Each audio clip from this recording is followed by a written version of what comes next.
Hi everyone, I'm Gordon from Camera Labs and this is my review of the Fujifilm X-Pro3, the new joint flagship in Fujifilm's X series, a position it shares with the existing X-T3, although these two cameras really do represent quite different propositions. And that's why I'm going to film a different kind of video for you today. Rather than delving into the specs and looking at resolution charts and noise comparisons, although there will be a little bit of that later on, I thought I would hit the streets of Florence in Italy and show you actually what this camera is like to shoot with in practice. Now, before I go any further, it does share one very important feature with the X-T3, and that is the same X-Trans4 sensor. So it means it gets 26 megapixels in the APS-C format. Also means it shares essentially the same image quality as the X-T3, although there are some processing enhancements that I'll talk about later on in the video. It also means that the movie mode, the burst shooting, and the autofocus is very similar to the X-T3, although the X-T3 does actually have the edge in all of those regards. So how much do you think you're going to be paying for this camera compared to the X-T3? Well, it's actually quite a bit more. You're looking at about £1,700 or about $1,800 for the body alone, and it's available in three finishes, the normal black one that I have here, but also two premium coatings that add about another £150 or dollars to the price. That brings it up to about $1,800 to $2,000, which is comfortably in the territory of a full frame camera. But like previous X-Pro bodies, the X-Pro3 does offer a really different shooting experience, and it's all about this hybrid viewfinder in the corner, as well as some other physical tricks and designs that Fujifilm has incorporated on this new body. So that's enough of the intro. Let's get on with what's new, what's different, and how it feels in practice.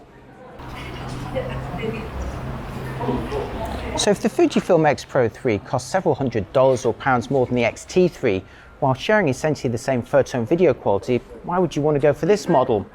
Well, there's two main ways that it differs from the X-T3 and pretty much any other camera that you're likely to be looking at. The first is, of course, this very clever hybrid viewfinder in the corner, and I'm going to talk a lot more about that later on in the video.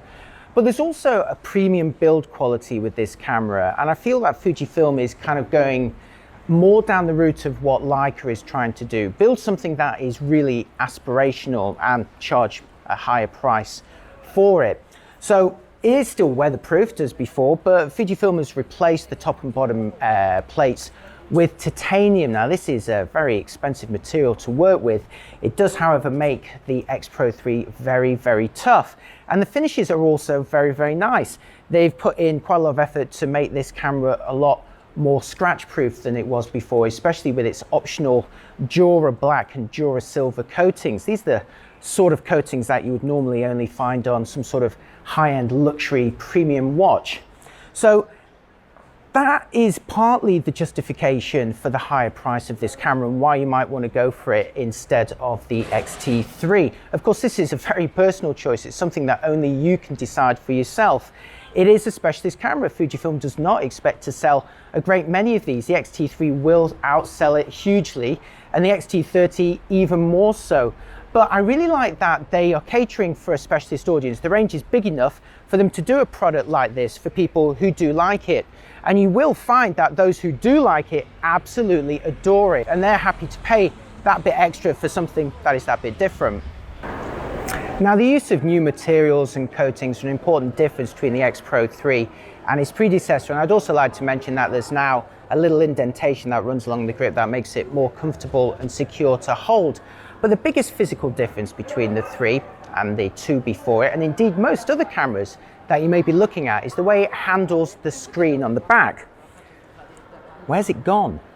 Well, you'll see that there is a little shiny square on the rear, and this is in fact a non-backlit screen that Fujifilm uses to display graphically and very attractively the current film simulation in use, as well as the current ISO sensitivity and white balance. Now, it's not backlit in order to save power, and that in turn means that you need to have some reflected light, whether it's natural light or artificial light. You need to angle the camera around a little bit in order to see that clearly, but when you do, it does look really nice. I find it a really cute feature.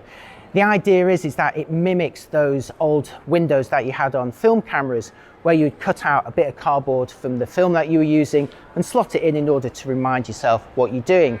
Except in the case of the X-Pro3, it's a dynamic screen. It will change depending on what film simulation you're using. And I'm pleased to say that one of the function buttons to the right of the screen is programmed so that when you push it, you can actually nudge the joystick up and down in order to change the simulation without going into any menus. You can also configure it to show shooting information, although sadly you can't yet access a kind of mini version of the Q menu on it. But speaking of menus, you may well be asking yourself, well, how do I change the settings on the X-Pro3? Where has the screen gone?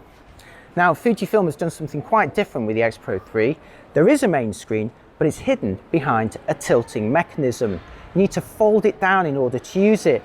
And this means two major differences between using this camera and its predecessor. The first is that you need to actually put some conscious effort into folding down the screen in order to see it and use it to access the menus, or more importantly, to play back your images. And Fujifilm's done that so that you actually spend less time playing back images and more time taking them. It really wants you to concentrate your efforts on composing with that cunning viewfinder in the corner. It doesn't want you spending all the time missing opportunities as you play back images. However, you may be thinking, yeah, but I still want to play back some of my images and I still want to change some menu settings. But don't worry, you can, of course, fold down the screen, but you can alternatively use the electronic portion of the viewfinder. And if you have the camera raised to your eye and you press play or you press menus, the electronic panel will automatically appear. Let's say if you're shooting the optical mode, it will automatically switch to electronic, and you'll be able to adjust your settings and play back your images. And I found myself doing that quite a lot when shooting with the X-Pro3, but it did mean that I always had my eye to the viewfinder and I was rarely actually using the main screen. In fact, the interesting thing was, when I was shooting with this camera, is how little I actually went into the menus to change the settings. As a camera reviewer, we're normally always delving into all of those settings, trying all the different options out, but I actually found myself doing very little of that. I actually quite liked the idea that Fujifilm was encouraging me not to always be looking at the screen in the menu system. Now, of course, the second major benefit that this solution has over its predecessor is that tilting mechanism.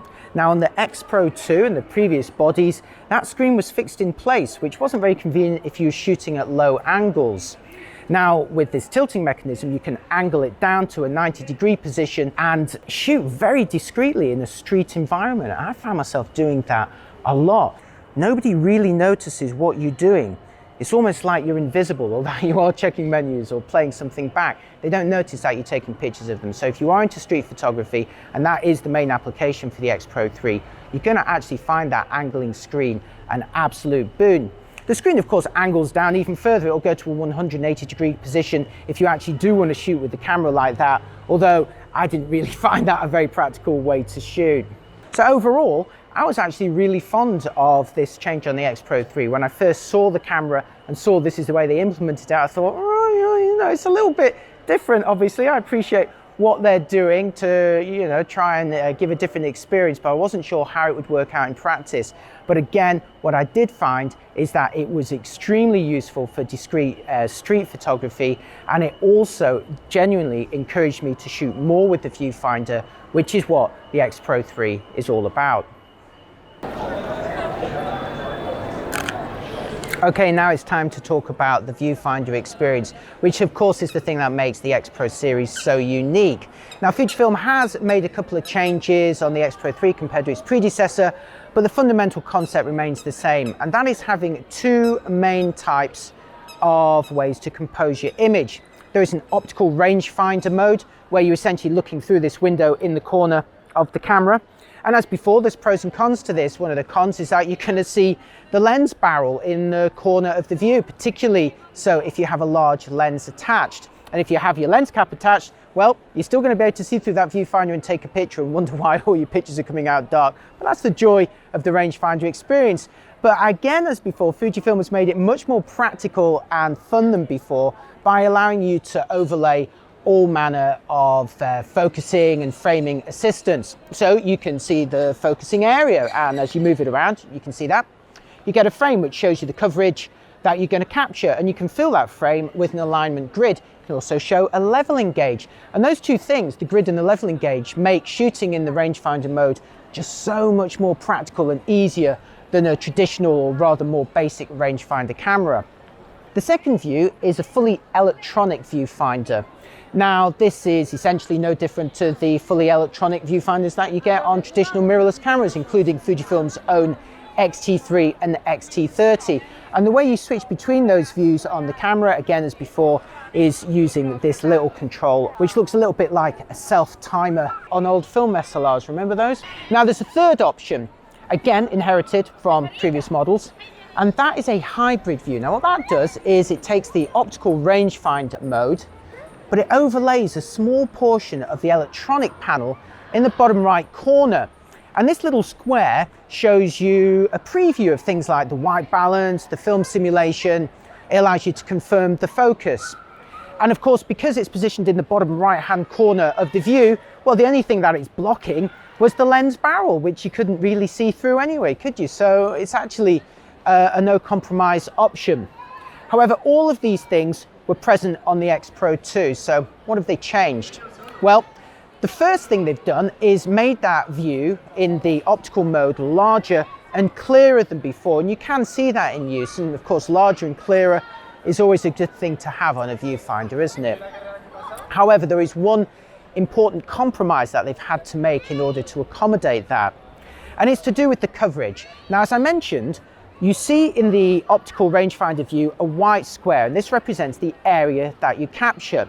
Now, if you're shooting with a 23mm lens, which I did for most of my time with the X-Pro3, that white frame occupies most of the rangefinder view. There's a gap around the edge of it, and of course that's the benefit of using this mode, because it allows you to see people or other subjects about to enter the frame. It allows you to effectively preview what's going to happen next. It's brilliant for street photography. However, what happens if you mount a wider or a longer lens? Now, if you go wider than 23mm, that frame can't actually get much wider in the viewfinder. So if you were to, say, go to 18mm, well, then the camera would capture pretty much everything that you see in the entire frame. So you no longer get a preview of what's about to enter it. And if you go wider still, well, hey, you're not going to get a preview of what you're going to capture in the rangefinder mode. Conversely, if you go longer, that frame begins to get smaller and smaller and smaller. At 35mm, which is probably the next most common lens you're going to use with this camera, that frame has already become quite small, and this is one of the differences between the X-Pro3 and the X-Pro2 before it. See, the X-Pro2 actually adjusted its optics so that when you mounted a 35mm lens, the frame was still quite large, but that's no longer the case. The magnification remains exactly the same regardless of the lens you attach on the X-Pro3. So as that focal length gets longer, that frame gets smaller and smaller and smaller, and by the time you're at about 50mm, it's very small indeed. I mean, forget putting anything longer on that. That frame is going to be tiny and completely impractical. However, the solution to that is to switch to the electronic view, and that, like any other camera with an electronic viewfinder, will show you a complete view of that lens. It will fill the frame regardless of what lens you attach, regardless of the focal length. So if you shoot really wide or really long, just switch to the electronic view and you'll be able to compose perfectly. But of course, if you are going to be using those lenses commonly, perhaps the X Pro series isn't for you, because you're paying a lot of money to have that optical rangefinder experience. It's brilliant when you're shooting at 23mm, 18 or 35 at a push, but at other focal lengths, it becomes less practical. You rely on the electronic one and begin to ask yourself, do you know what, maybe I should have saved some money and gone for, say, an X-T3 instead. That always has been the decision you had to make when you were wondering whether to buy an X Pro or not. However, as I said, you know, for street and general photography, the 35mm equivalent focal length, or 23 in the APS-C format, it's perfect. And that's the lens that works the best with the optical rangefinder experience. And finally, there's the image processing enhancements, most notably the HDR mode, the new classic negative film simulation, and the finer and broader increments that are available for the monochrome adjustments. I tried all three of them. Now, at the time that I made this video, these were exclusive to the X-Pro3. However, that's not to say that Fujifilm won't offer them at some point in the future as a firmware update for models most likely like the X-T3 or X-T30. There's no guarantees. If you want those features now, you're going to have to go for the X-Pro3, but fingers crossed. Ask your Fujifilm rep. I'll show you some examples now, before and after ones. It really did what you want an HDR mode to do, which is to retain detail in the shadow and highlight areas, which, as you can see on the before images, most of which were taken with classic negative, were getting a bit washed out in some cases, especially the brighter highlights. So if you're finding yourself in that situation, the HDR mode can actually do a really good job at bringing those back for you. It takes 3 frames and combines them in camera. Now, in terms of the monochrome adjustments, I was already a huge fan of those when they were introduced on models like the X-T3. But on that model, you could only adjust the image to become a little bit warmer, so that would be a bit more in a kind of sepia style, or cooler, so a little bit kind of bluer, and the increments were quite coarse. Now with the X-Pro3, those increments are finer, and you can also go for different kind of color tints. You can move the adjustment more towards the pinks, to the reds, the yellows, the oranges, the greens. So it gives you much greater flexibility. And it's also something that you can apply after the event using the RAW processing option in playback. So if you shot your image in RAW, you can go into playback and you can, from the menus, actually turn that camera into a black and white image, which then unlocks those monochrome adjustments. So it's really nice to be able to adjust those after the event. Now, the only things that I would mention, and these may have just been issues with the model that I was using because it was a fairly early sample, was that the joystick, even though it does support diagonal movement when you're moving the focus area, did not support diagonal movement in the monochrome adjustment square. So if you wanted to get into the corners of those options, it could take you quite a few clicks. That was also the case when you were adjusting it in playback. Now, when you're adjusting it live, you also get to see the live image change color, whereas when you're doing it in playback, it didn't. Again, at least on my sample, hopefully these are things that can be easily fixed. But for me, the image processing highlight of the X-Pro3 was the new classic negative film simulation, which I'm not embarrassed to say I used for almost all of my pictures. Now, it's funny because every time Fujifilm does introduce a new film simulation, it becomes my new favorite. It was exactly that case with Classic Chrome. When that first came out, I used it for almost all my pictures and absolutely loved it. Same with Acros. When that came out, it was like, wow, this is the best black and white mode ever. And now with Classic Negative, it's become my new favorite color film simulation to use on Fujifilm cameras. It's designed to be a kind of nostalgic preset. It gives the kind of slightly faded, slightly retro colors that you would get from negative film if you were, say, taking pictures in the 1960s, 70s, or even 80s and getting them processed at a normal lab before the birth of digital photography. And that was when I first got into photography with film. So for me, it was a very nostalgic result that I was getting, and I really liked it. And I found it also was a perfect match for the shooting style of the X-Pro3, because it's quite a casual one. It's one where you would think, do you know what? It doesn't have to be technically precise. It doesn't have to be technically color accurate as possible. It's just nice to look at. So most of the sample images that I've shown you in this video were taken with the classic negative film simulation. There's a handful of classic chromes in there, and of course, inevitably, some Acros in there. My favorite, of course, also with the digital red filter simulation, which can make blue skies turn nice and dark and dramatic. So once again, the highlight of a Fujifilm camera is the image processing, and it's just got that much more flexible and more enjoyable on the X-Pro3. Now for a quick look at detail and noise levels across the ISO sensitivity range. Unsurprisingly, the X-Pro3 performs the same as other models sharing the same sensor and processor, so the quality essentially matches the existing X-T3 and X-T30.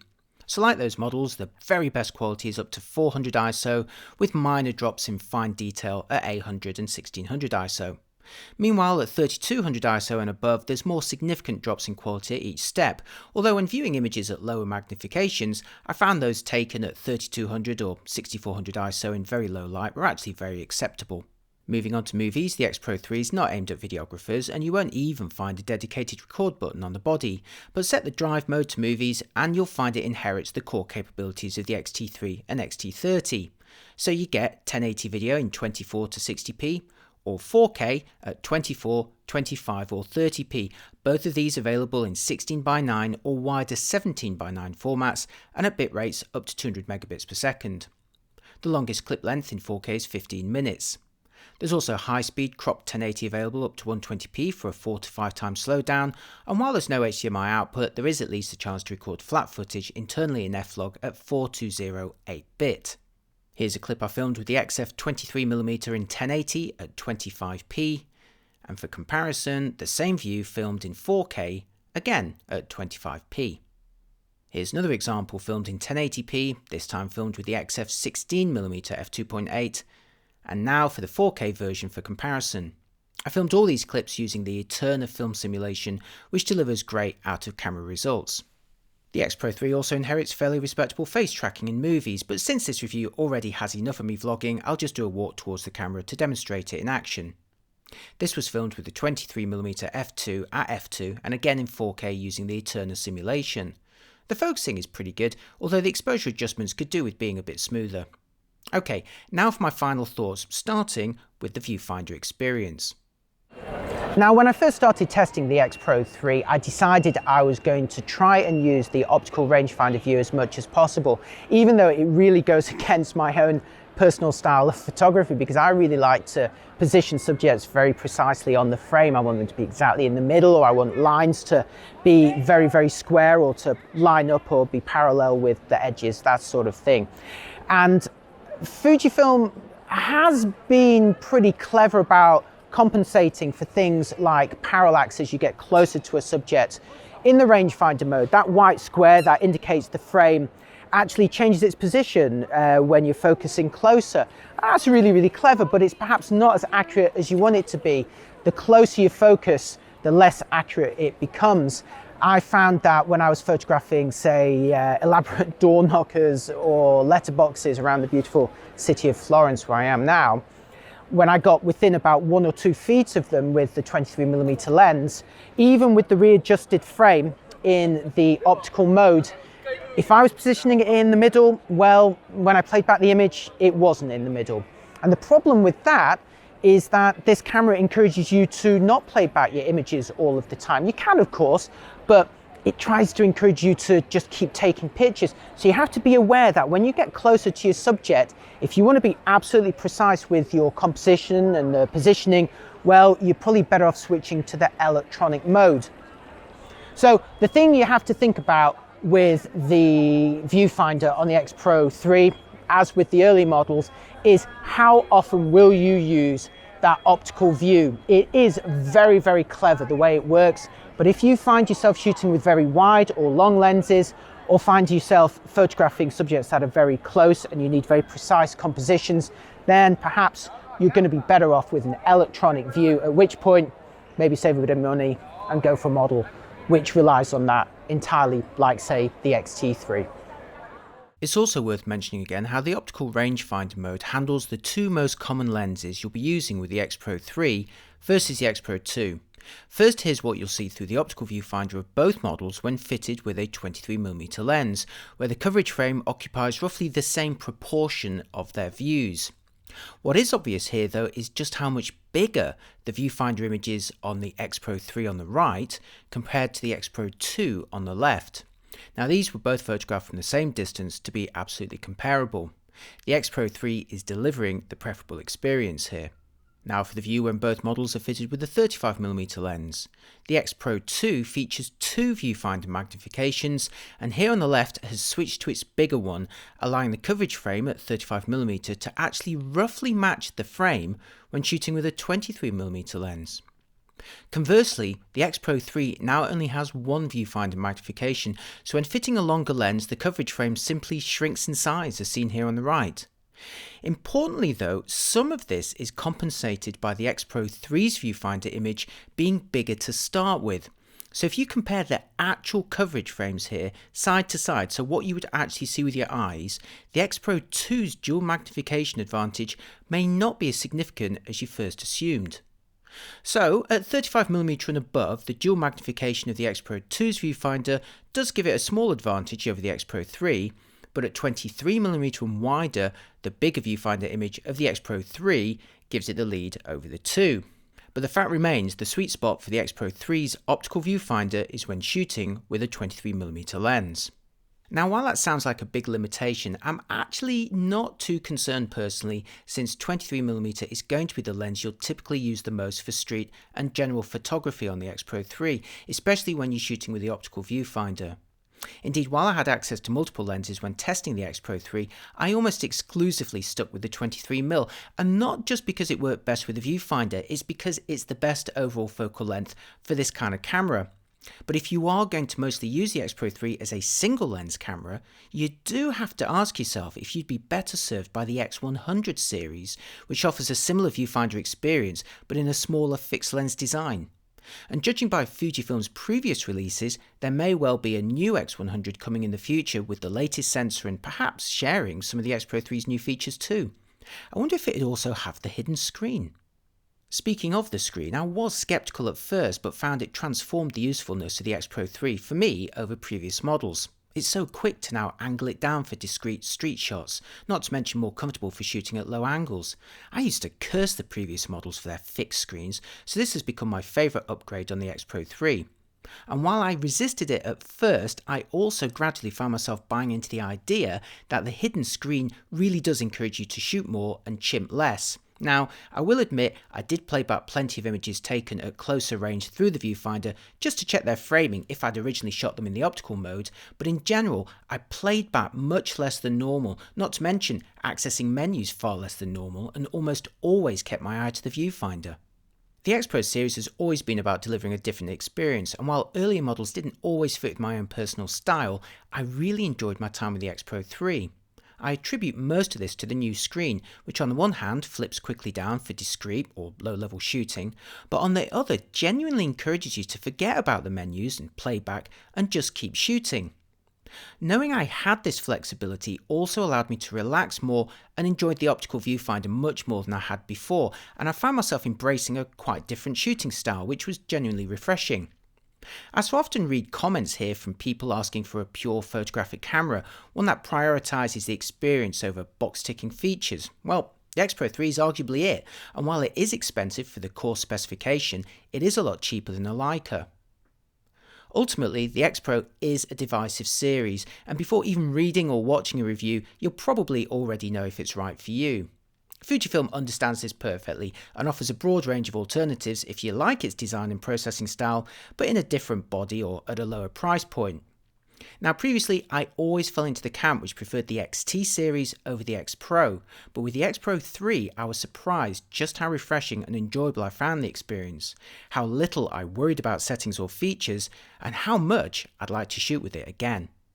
Right, that's it for this review. I hope you enjoyed the alternative presentation. Let me know what you thought of it, and of course the X Pro 3 in the comments, and as always if you found any of it useful you can support me with a like, a follow, by treating me to a coffee, or by treating yourself to a Camera Labs t-shirt or my in-camera photography book which features loads of images taken with Fujifilm cameras. There's links to all of this below.